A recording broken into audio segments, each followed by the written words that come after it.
தமிழகமெங்கும் கிளைகள் கொண்ட Annamal institute of hotel management and hospital management படிப்பில் சேர்வதற்கான அட்மிஷன் நடைபெறுகிறது. சென்னை மாநகராட்சி அலுவலகத்தில் தவிக எம்எல்ஏ ஆதரவாளர்கள் அனுமதியின்றி ரீல்ஸ் எடுத்து அடாவடியில் ஈடுபட்டதாக அதிகாரிகள் குற்றம் சாட்டியுள்ளனர்.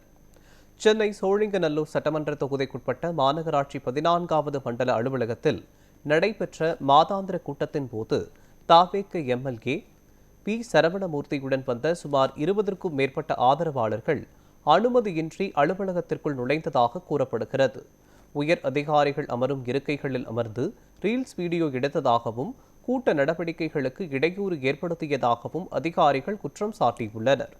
இது தொடர்பாக வீடியோ சமூக வலைதளங்களில் பரவி சர்ச்சையை ஏற்படுத்தியுள்ளது.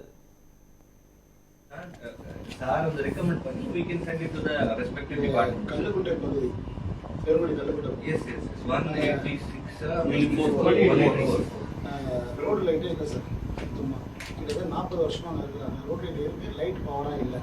மெயின் அதுதான் ப்ராப்ளம்.